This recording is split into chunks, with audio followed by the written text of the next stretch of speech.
This is Signature TV News Flakes. I'm Charles Pius.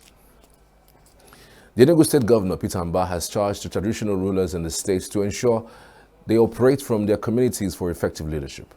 Mbah gave the charge at the House of Chiefs, Enugu State House of Assembly, during the official inauguration of the 8th Enugu Traditional Rulers Council with Igwe Samuel Ikechukwu Asadu of the Edem Anu Oguguk Ancient Kingdom in the Nsukka local government area as the chairman.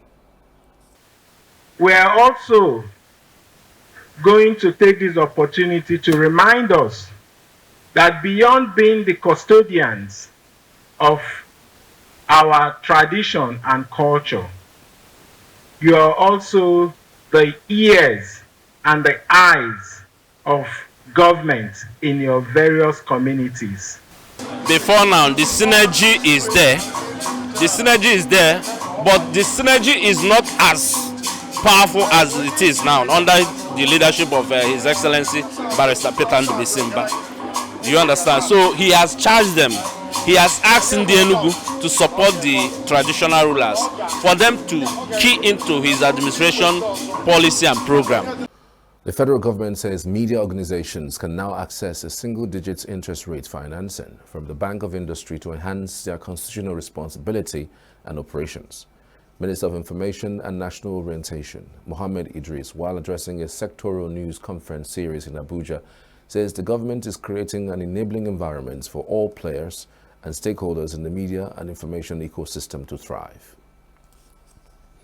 In a similar development, the president of the Nigerian Labour Congress, NLC, Comrade Joe Ajero, has called for better pay, insurance cover, and pensions for journalists across the country.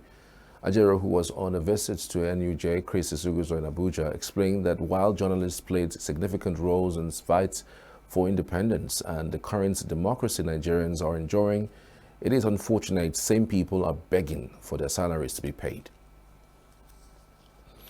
Senator Ned Nwoko of the PDP Delta North has criticized the recent sack of 317 workers of the Central Bank of Nigeria, CBN, urging the Senate to investigate the purge. Nwoko says the sack was too hasty, hence the need to probe the circumstances around it, adding that the principles of fairness and justice might have been compromised in the exercise. He alleged that the Apex Bank did not consult with relevant stakeholders, including labor unions, before the exercise. Nwoko expressed fears that the principles of fairness and justice might have been compromised in the exercise. The federal government has pledged to offer more assistance to local airline operators to create enabling environments and ease of operations. Minister of Aviation and Aerospace, Festus Keyamo, while presenting his MasterCard at the ministerial news briefing on the administration of President Bola Tinubu's sectorial update, says the government will support and empower all local airlines operators as it did with Air Peace to enable them compete with other international airlines. On the foreign scene, French President Emmanuel Macron has arrived in the western German city of Münster on Tuesday, where he is to be presented with the International Award of Peace of Westphalia for his efforts to deepen European cooperation and his attempts to achieve peace in Ukraine. Macron, on a 3-day state visit to Germany, traveled from Berlin to Münster with his German counterpart Frank-Walter Steinmeier, who holds a largely ceremonial role aboard a German Air Force plane.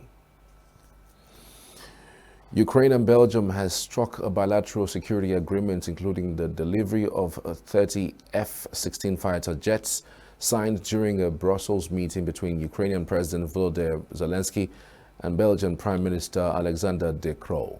Zelensky says the document includes at least 977 million euros in Belgian military aid to Ukraine this year, as well as Belgium's commitment to providing support over the course of the agreement's 10-year term. Jurors hearing the first ever criminal trial of a former U.S. president could render their verdict in Donald Trump's hush money case as soon as next week, with potentially big implications for the 2024 White House race. Trump has pleaded not guilty to 34 counts of falsifying business records to cover up a payment that bought the silence of porn star Stormy Daniels shortly before the 2016 election. Daniels had threatened to go public with her account of an alleged 2006 sexual encounter with Trump, a liaison he denies. In sports, Al Nassr's Cristiano Ronaldo capped his first full Saudi Pro League season in style as he broke the record for the most goals scored in one campaign on Monday. The Portuguese 39-year-old scored a brace in his side's 4-2 win over Al Ittihad on the final match day to bring his league tally this season to 35 goals. Rafael Nadal's record-breaking French Open career came to its likely end on Monday when the 14-time champion slumped to a demoralizing first-round defeat against Alexander Zverev. Nadal, who turns 38 on June 3rd, went down 6-3, 7-6, 7-5, 6-3 to world number 4 Zverev, suffering only his fourth loss in 116 matches at Roland Garros since his 2005 title-winning debut. And that's the news this hour. I'm Charles Pius. Thanks for watching.